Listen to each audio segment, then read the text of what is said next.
descendit de sa voiture et avec sa plus belle démarche, la démarche de Lover, il s'était alors assis sur son capot.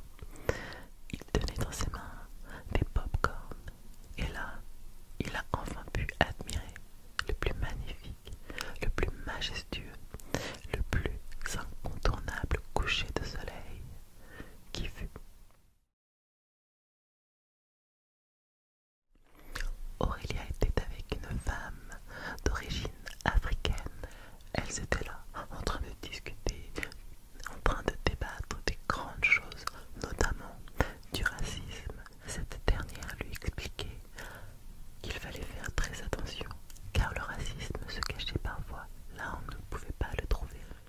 Mais sans s'en apercevoir, Aurélia fit une petite remarque raciste, sans comprendre pourquoi bien sûr, et elle s'en voulait beaucoup, beaucoup, beaucoup. Cette femme d'origine africaine lui dit « Ce n'est pas grave », mais Aurélia sentit qu'elle était un peu vexée. La femme lui expliqua qu'elles allaient partir à une petite fête. Alors Aurélia mit sa plus belle tenue, mit ses plus belles chaussures, un maquillage contouré, des fossiles pour pouvoir voler dans la soirée. Elle était pimpée, elle était au top du top. Elle était vraiment dans le meilleur des moods, car elle allait rencontrer des gens. Afin d'accéder à cette soirée, elle s'était retrouvée dans un drôle de couloir sombre. Et finalement, elles étaient arrivées dans une petite pièce. Elle était sous terre, simplement éclairée à la bougie. À l'intérieur de cette pièce, il y avait des bancs alignés, comme dans une église. Et comme Aurélia était dans un bon mood, elle fit une petite blague. Elle dit « Eh bien, ça ressemble bien plus à une cérémonie de mariage qu'à une fête. » Puis elle a commencé à marcher, afin de pouvoir saluer les gens qui étaient présents dans cette pièce. Mais il y avait quelque chose de bizarre. Aurélia regardait dans les alentours et elle se rendit compte d'une chose, une chose très très très mystérieuse. Toutes les personnes qui étaient présentes dans cette pièce étaient des personnes qui étaient mortes. Mais ce qui était encore plus bizarre, c'était le ressenti, car toutes ces personnes étaient certes mortes, et pour Aurélia, son ressenti, ces personnes étaient quand même vivantes. Et en regardant ces personnes, elle reconnut deux visages très très familiers, celui de son grand-père et de sa grand-mère. Ces derniers ont commencé à s'approcher afin de pouvoir embrasser leur petite fille tant adorée. Mais Aurélia était très très très à cheval sur certaines règles. Ce rêve a été fait pendant la période de confinement. Elle leur dit « Mais on n'a pas le droit, je ne veux pas vous faire prendre de risques. » Mais sa grand-mère, très déterminée, lui répondit « Tu sais Aurélia, on n'emmène pas le virus dans nos tombes. » Alors Aurélia, très heureuse, s'approcha de ses grands-parents et les embrassa. Elle leur fait un énorme câlin, un câlin chaleureux. Elle était tellement contente de les voir. Elle se mit à pleurer de joie et de bonheur. Et sa grand-mère lui posa une petite question. Aurélia, où en es-tu dans ta grossesse? Aurélia était très confuse, car elle n'est pas enceinte. Et là, sa grand-mère lui dit une dernière chose. Aurélia, on attend la mort de ton père. Et là, toute stupéfaite, Aurélia se réveilla. Fin. Bonnie était endormie, mais quelque chose de très bizarre. Elle a commencé à faire une sortie astrale. Elle se voyait dormir. Et quelque chose d'encore plus étrange, sa respiration.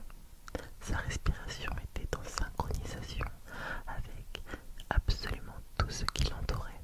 Bonnie, étonnée, s'approcha de son propre corps et d'un coup, plus rien, le noir le plus total. Bonnie tomba, elle tomba dans le vide. Elle entama une chute vertigineuse.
sa mère, sa tante, sa grand-mère et sa sœur dans un gymnase.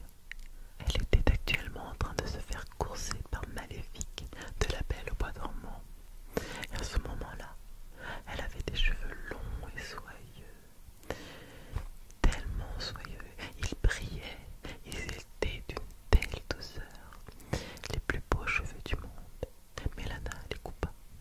Elle était habillée d'une blouse blanche.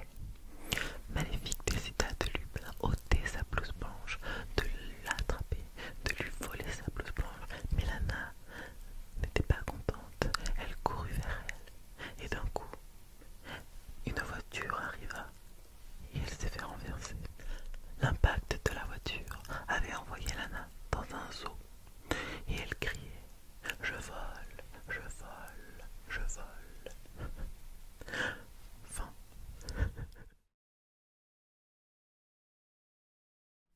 Le rêve de Rajan est très très doux et très très mignon.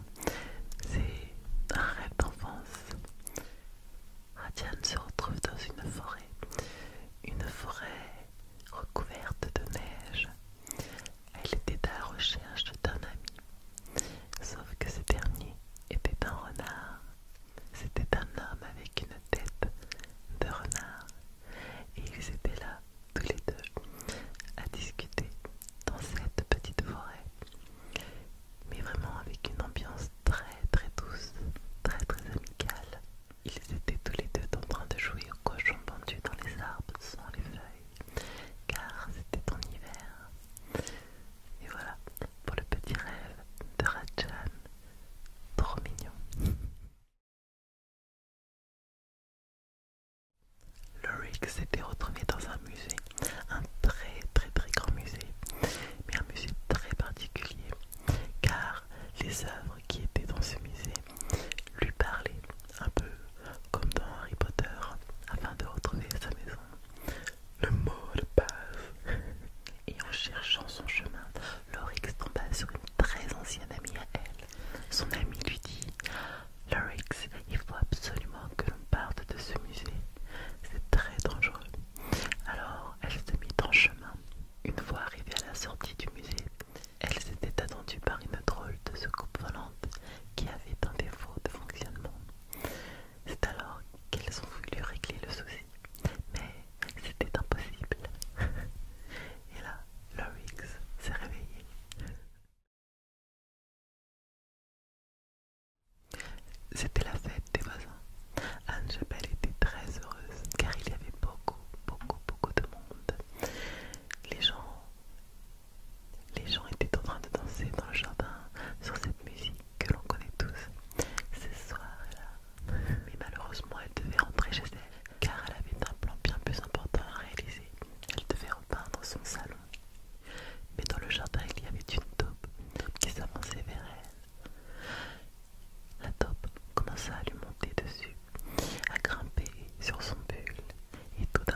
sur